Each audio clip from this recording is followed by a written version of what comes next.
Good morning, dear students. Welcome back to my English class. Today we will continue the last part of the chapter named Indigo, written by Louis Fisher. अब तक हमने जाना कि गांधी जी के आगमन और उनके मिशन की प्रकृति एक जंगल की आग की तरह फैल गई। उनके समर्थन में कई वकील और किसान समूह बड़ी संख्या में आए। उन्होंने परामर्श पर जोर दिया क्योंकि इससे किसानों को उनके भय से लड़ने के लिए पर्याप्त आत्मविश्वास मिलेगा। वो किसानों के लिए बहुत संघर्ष के बाद न्याय पाने में कामयाब रहे। उन्होंने गरीब किसानों के परिवारों के लिए शिक्षा, स्वास्थ्य और स्वच्छता की व्यवस्था किए। गांधी जी ने उन्हें आत्मनिर्भरता का व्यवहारिक शिक्षा प्रदान किए। Now let's start the concluding part of this chapter along with the question answer session.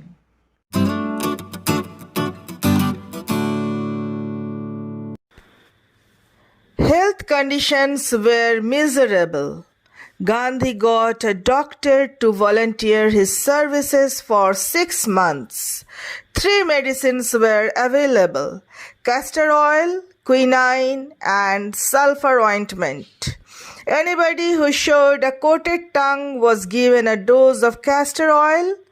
Anybody with malaria fever received quinine plus castor oil. Anybody with skin eruptions received ointment plus castor oil. स्वास्थ्य स्थितियां बहुत दयनीय थी। गांधी जी ने एक चिकित्सक से 6 महीनों के लिए स्वैच्छिक सेवाएं प्राप्त की। 3 औषधियां उपलब्ध थी, जैसे कि कैस्टर ऑयल, क्विनाइन और सल्फर का मलहम। जिसके भी जीभ पर चकते हो जाते थे या चकते दिखाई देते, उसे कैस्टर ऑयल दिया जाता था। जिसे मलेरिया हो जाता, उसको क्विनाइन और कैस्टर ऑयल दिया जाता था।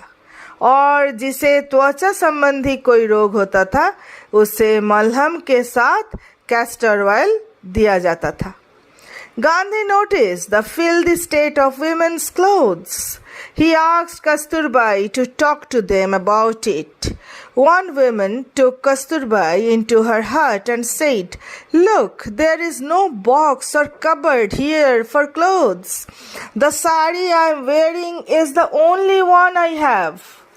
गांधी जी ने महिलाओं के कपड़ों की दयनीय स्थिति की ओर ध्यान दिया।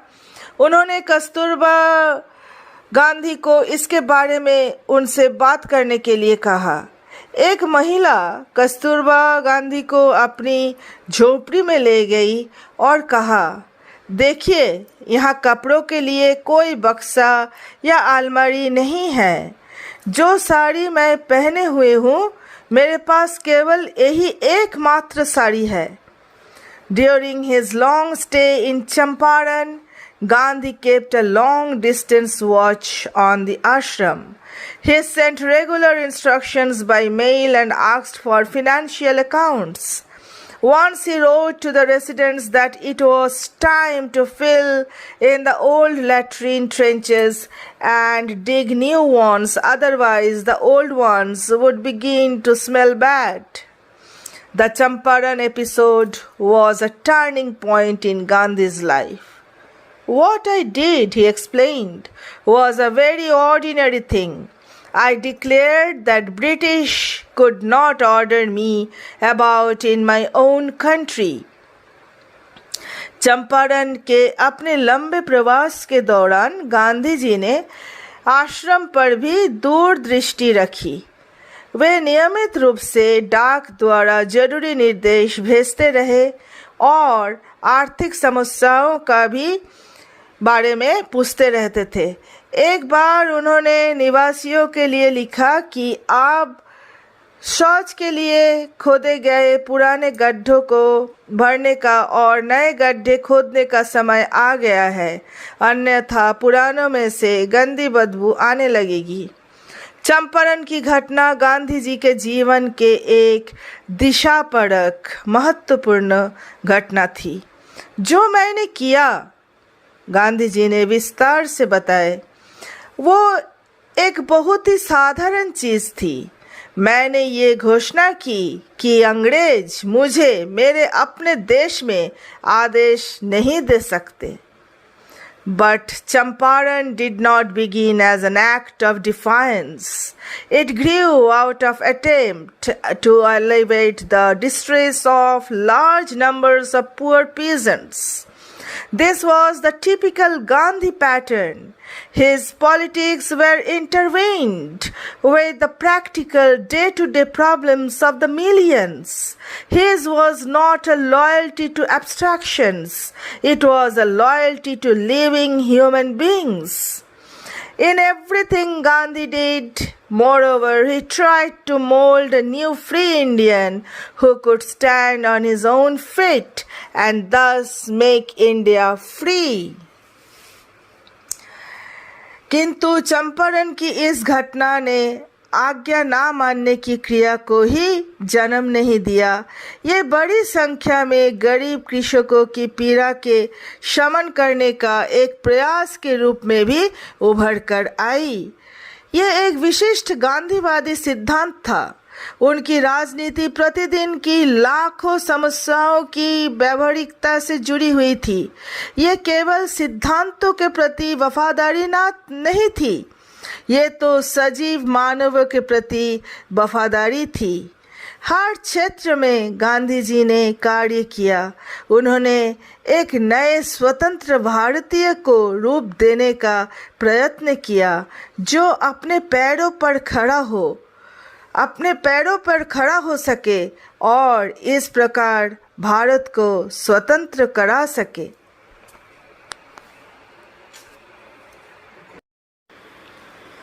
Early in the Champaran action, Charles Freer Andrews, the English pacifist who had become a devoted follower of the Mahatma, came to bid Gandhi farewell before going on a tour of duty to the Fiji Islands.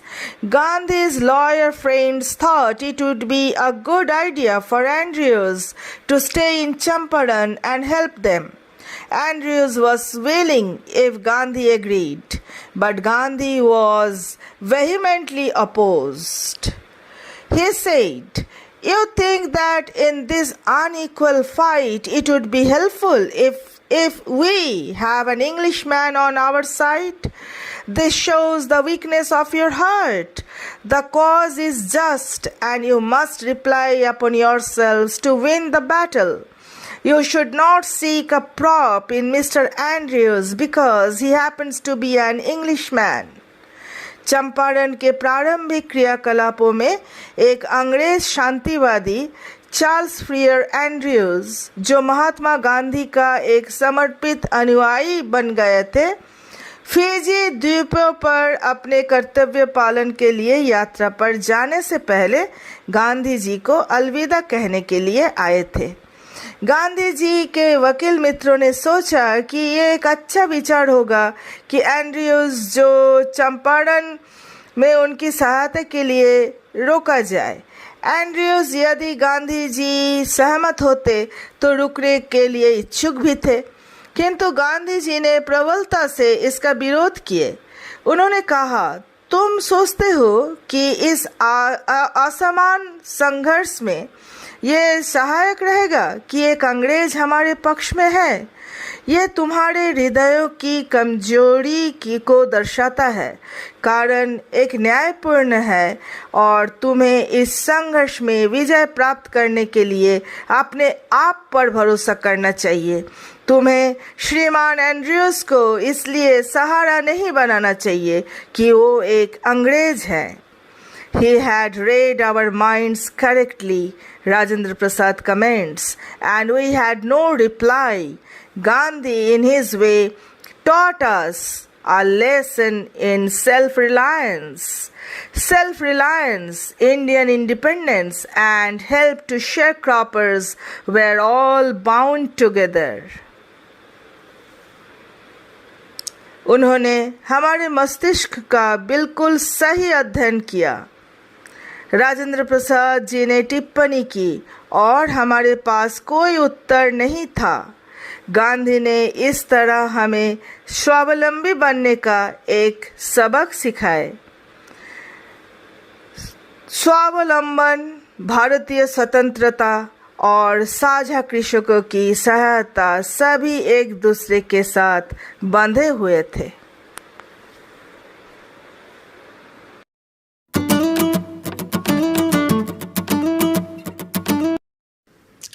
Now let's start the question answer session of this chapter. Let's begin with the MCQ type question. MCQ type question number 1. What amount of repayment did the big planters think Gandhi would demand? Option A, repayment in full. Option B, double the amount. Option C, 50% of the amount. Option D, no payment, just an apology. Correct answer is option A, repayment in full. Question number 2. Gandhi was summoned by Dash, the Lieutenant Governor. Option A, Sir Edward Gate. Option B, Sir Henry Gate. Option C, Sir Richard Andrews. Option D, Sir Freer Andrews. And the correct answer is option A, Sir Edward Gate. Now question number 3.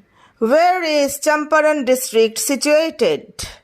Option A, in the southwest of Orissa. Option B, in the foothills of the Himalayas in Bihar. Option C, in the northeast of Orissa. Option D, in the south of Bihar. The correct option is option B, in the foothills of the Himalayas in Bihar. Question number 4. Who received Gandhi at the Muzaffarpur station? Option A, Shukla. Option B, J.B. Kripalani.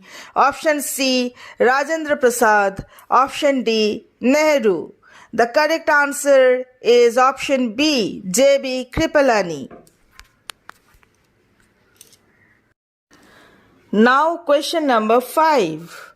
How did Gandhi behave with the officials outside the court? Option A, demonstrated his power. Option B, was firm and resolute. Option C, he said that he would disobey the order. Option D, cooperated with them. The correct answer is option D, cooperated with them. Now question number 6. The magistrate asked Gandhi to furnish bail for dash minutes. Option A, 30 minutes. Option B, 60 minutes. Option C, 90 minutes. Option D, 120 minutes. The correct answer is option D, 120 minutes. Now let's proceed to question number 7. Shukla led Gandhi to the house of a lawyer who later became the President of India. He was option A, J.B. Kripalani, option B, Rajendra Prasad, option C, Zakir Hussain, option D, Mahadev Desai. The correct answer is option B, Rajendra Prasad. Now question number 8. After Tirhat, where did Gandhi go? Option A, Lucknow. Option B, Motihari. Option C, Kanpur. Option D, Ahmedabad. The correct answer is option B, Motihari. Now question number 9. Who was Rajkumar Shukla? Option A, a lawyer. Option B, a government official. Option C, a politician. Option D, a poor peasant. The correct answer is option D, a poor peasant. Now let's proceed towards question number 10. Why did Gandhi start out on the back of an elephant? Option A, a peasant had been maltreated in a village nearby. Option B, he set out to meet the secretary of British Landlords Association. Option C, he set out to meet British official commissioner. Option D, he was summoned by Sir Edward Gate, the Lieutenant Governor. The correct answer is option A. A peasant had been maltreated in a village nearby.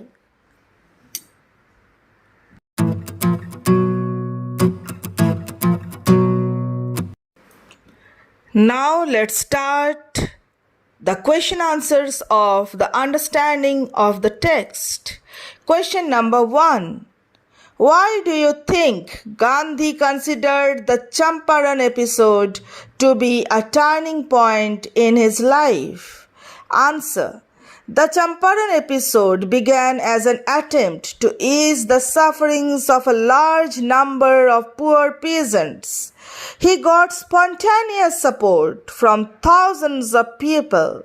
Gandhi admits that what he had done was a very ordinary thing.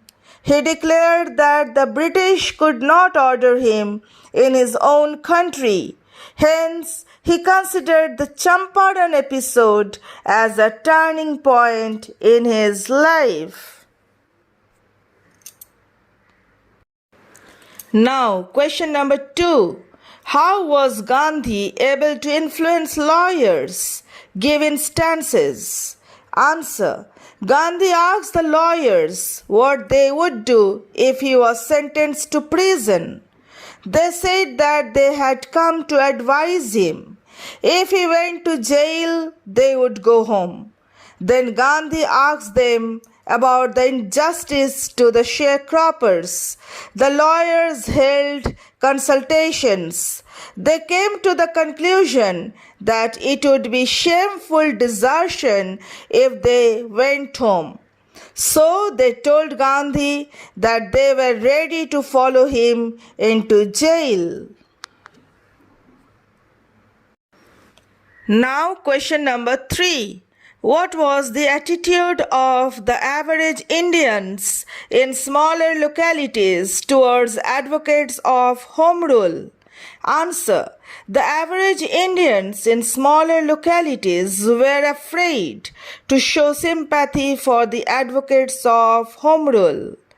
Gandhi stayed at Muzaffarpur for 2 days at the home of Professor Malkani, a teacher in a government school. It was an extraordinary thing in those days for a government professor to give shelter to one who opposed the government. Now question number 4. How do we know that ordinary people too contributed to the freedom movement? Answer. Professor J.B. Kripalani received Gandhi at Muzaffarpur railway station at midnight. He had a large body of students with him. Sharecroppers from Champaran came on foot and by conveyance to see Gandhi. Muzaffarpur lawyers too called on him. A vast multitude greeted Gandhi when he reached Motihari railway station. Thousands of people demonstrated around the courtroom. This shows that ordinary people too contributed to the freedom movement in India.